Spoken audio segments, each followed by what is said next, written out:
La desbandá o la masacre de la carretera Málaga-Almería fue un ataque a civiles por parte del bando sublevado ocurrido durante la Guerra Civil Española el 8 de febrero de 1937, tras la entrada en Málaga de las tropas franquistas. Este fragmento histórico, que causó la muerte entre 3.000 y 5.000 civiles, constituyó el episodio más cruel de la Guerra Civil en Málaga y uno de los peores de todo el conflicto. Todos los años se honra la memoria de este trágico hecho y de sus víctimas. Los ciudadanos españoles conocen esta historia, pero solo unos pocos entienden el papel de la mujer en este suceso. Durante las etapas iniciales de la Guerra Civil hubo una revolución social y económica en los derechos de las mujeres, especialmente en las áreas de Cataluña. Debido a la naturaleza de la guerra, muchas reformas se implementaron de forma inconsciente y los avances conseguidos durante la última mitad de 1936 fueron eliminados en mayo de 1937. La liberación de la mujer fracasó en el lado republicano por la Guerra Civil. Esta liberación, al no haberla implementado durante la Segunda República, fue la causa principal de dicho fracaso, pues el sexismo que ya existía se reforzó a medida que progresaba la guerra. Esta sirvió para romper los roles tradicionales de género en el lado republicano. Permitió que las mujeres lucharan abiertamente en el campo de batalla, algo excepcional durante las guerras del siglo XX. La guerra también sirvió para eliminar la influencia de la Iglesia Católica en la definición de los roles de género en el lado republicano. Aunque la guerra puso fin a las normas de género, no supuso un gran cambio en los progresos de la igualdad laboral o respecto a que las tareas domésticas debían ser la función primaria de las mujeres. Entre bastidores, lejos del frente, se seguía esperando que las mujeres que trabajaban en las familias y para la oposición republicana siguieran cocinando para los soldados, lavaran sus uniformes y vigilaran a los niños, y se ocuparan de las viviendas. Así fue el estado del feminismo en ese momento. Luego, ya en periodo de la Guerra Civil, pero ante los primeros movimientos franquistas hacia Málaga, en la capital, cundió el pánico por miedo a la represión, por lo que muchos civiles, en su mayoría familias pacíficas, mujeres con niños y ancianos, junto a los milicianos, optaron por ir por la carretera de Almería. Esta no había sido cortada, si bien estaba a merced de los bombardeos desde tierra, mar y aire. El camino era extremadamente difícil, tanto por los bombardeos como por el hecho de que la carretera se encontraba en pésimas condiciones a la altura de Motril. Multitudes de madres inocentes y asustadas con niños pequeños tuvieron que ir por un mal camino, atacadas por los sublevados de agua y aire. Mujeres que salieron de Málaga camino de Almería para salvar la vida de sus seres queridos con su esfuerzo personal asumieron el papel de salvadoras. Cientos de testimonios rescatados del olvido corroboran el papel central de las mujeres en el inmenso acto de resistencia antifascista. También hay que recordar que la caída de Málaga, el Consejo Nacional de Socorro Rojo de España consideró la necesidad de enviar una delegación cualificada de Almería, dirigida por Matilde Landa, Tina Modotti y el conocido médico canadiense Norman Bethune, quien llevaba a cabo junto con el resto del equipo una labor prodigiosa y heroica salvando vidas y rescatando huérfanos. Ya es hora de rescatar y rememorar con fuerza el protagonismo de Matilde Landa, de Tina Modotti y de tantas mujeres valientes, lúcidas y cualificadas en los días de resistencia y la muerte en la desbandá. En la desbandá, que es como popularmente se ha conocido a este acontecimiento histórico, la mujer fue la protagonista principal, víctima y heroína en aquellas columnas de refugiados que huían de los horrores de la guerra. Por eso hay que recordarlas en esas fechas y el papel que ha tenido en la construcción de la historia pasada, que no ha dejado de ser importante e imprescindible para comprender los hechos pasados y presentes. Exhumar su recuerdo es un acto de justicia y un paso más hacia la igualdad que incorpora también la mirada hacia nuestro pasado.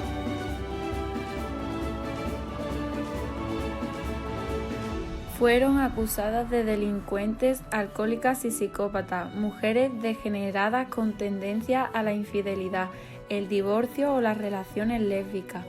Muchas de ellas no sabían leer ni escribir y acabaron siendo obligadas a firmar sus expedientes procesales con el dedo.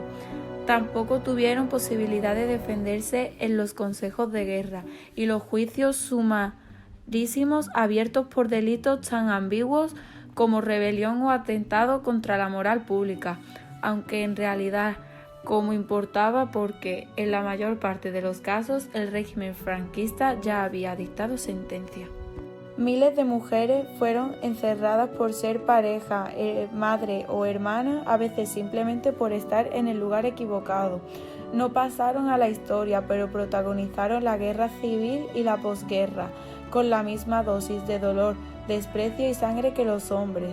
En Málaga, solo una pequeña placa en la actual sede de la policía local, antigua prisión de mujeres, recuerda aquel horror silenciado. El caserón de la Goleta sirvió durante décadas como cárcel para hombres, pero por sus malas instalaciones forzaron su cierre y tuvieron que hacer una nueva instalación. La nueva prisión provincial con agua corriente, como destaca la prensa de la época, fue inaugurada el 2 de febrero de 1934. A la ocupación franquista en la provincia en 1937 le siguieron detenciones masivas que obligaron a habilitar el viejo caserón de la Goleta como cárcel para mujeres, pese a las denuncias por insalubridad. Por allí pasaron cerca de 4.000 presas. Las malas condiciones higiénicas y la escasez de alimentos dibujaban un panorama desolador, con reclusas agotadas, sin recursos suficientes para mantener a los menores. Algunos de aquellos niños murieron entre rejas. La represión contra las mujeres resultó especialmente cruel en Málaga, cuna de escritoras e intelectuales abiertamente republicanas como Isabel Oyarzábal, María Zambrano o la propia Kent, reconocidas por reivindicar la igualdad y alcanzar elevadas cotas de independencia hasta bien entrados los años 30. Aquellos avances quedaron lapidados bajo la estrecha moral franquista que ordenaba sumisión ante los deseos masculinos.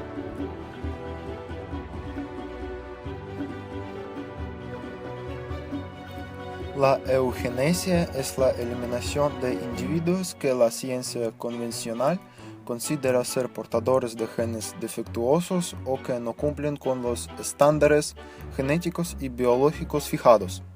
Se trata de la disciplina que busca aplicar las leyes biológicas de la herencia para perfeccionar la especie humana. La eugenesia supone una intervención en los rasgos hereditarios para ayudar al nacimiento de personas más sanas y con mayor inteligencia.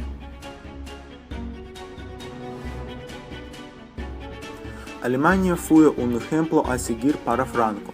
La organización y estructura nazi, donde imperaba la disciplina, el orden y la jerarquía como símbolos de orgullo patrio, embelezó al dictador español desde sus inicios. Bastó una reunión con Hitler en Hendaya para convencerse del todo de que España debía seguir el mismo camino. Si bien años atrás ya seguía con una mezcla de admiración y desconfianza los movimientos del Führer para ocupar Europa. A fin de cuentas, Franco anhelaba en gran parte devolver a nuestro país ese glorioso pasado como nación soberana del mundo. Y aquel ideal pasaba necesariamente, como también entendía Hitler, por la investigación de la eugenesia y su aplicación social. El marxismo se nutre de las personas menos inteligentes de la sociedad. Esta fue la principal conclusión de Antonio Vallejo Nájera, jefe de los servicios psiquiátricos del ejército de Franco, quien durante la guerra civil y los primeros años de posguerra realizó una investigación con presos de guerra, especialmente brigadistas internacionales, para determinar las relaciones que pueden existir entre las cualidades biopsíquicas del sujeto y el que malformación lleva a un individuo a adherirse al marxismo. Entre sus conclusiones también se encuentra la definición de la raza o espíritu español, que para Vallejo Nájera se trata del militarismo social, que quiere decir orden, disciplina, sacrificio personal, puntualidad en el servicio, porque la redoma militar encierra esencias puras de virtudes sociales, fortaleza corporal y espiritual. Por tanto, para mejorar la raza española, el régimen franquista debía, según las conclusiones de su psiquiatra buscar la militarización de la escuela, de la universidad, del taller, del café, del teatro, de todos los ámbitos sociales.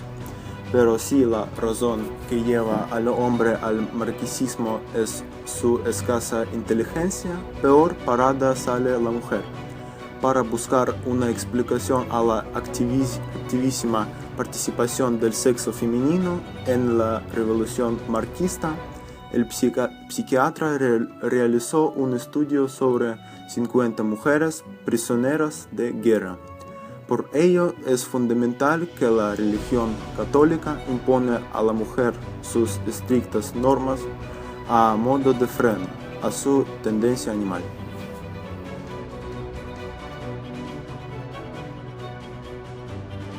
Antonio Vallejo Nájera nació en 1889, fue un médico español, primer catedrático numerario de psiquiatría en la Universidad de Valladolid, conocido también como el Mengele español por sus teorías y su participación en las depuraciones del franquismo. Realizó los estudios de medicina en la Universidad de Valladolid, donde obtuvo la licenciatura en 1909. A continuación ingresó en el Cuerpo de Sanidad Militar, desempeñando su función con notable mérito, principalmente en las epidemias y en las acciones de guerra de la época, por lo que obtuvo diversas condecoraciones nacionales. Prestó servicio en Marruecos como miembro del Cuerpo de Sanidad Militar. En 1931 fue profesor en la Academia de Sanidad Militar, centro donde se impartía la primera enseñanza de la especialidad.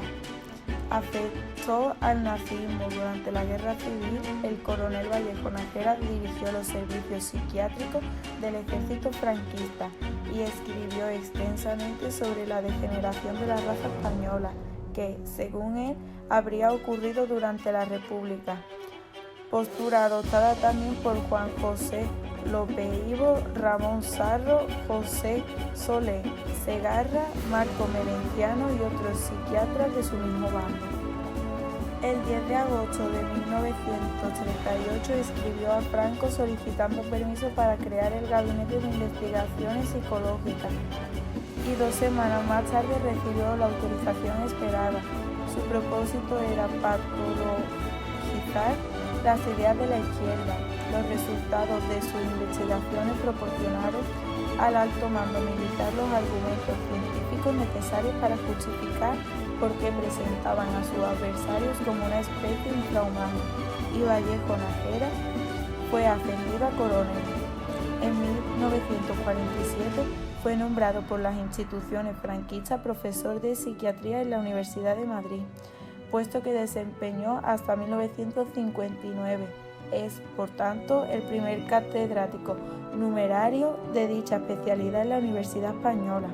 Su actividad docente se pone de manifiesto en su obra y en el ingente número de cursillos y conferencias que organizó. En 1951 fue elegido miembro de la Real Academia Nacional de Medicina.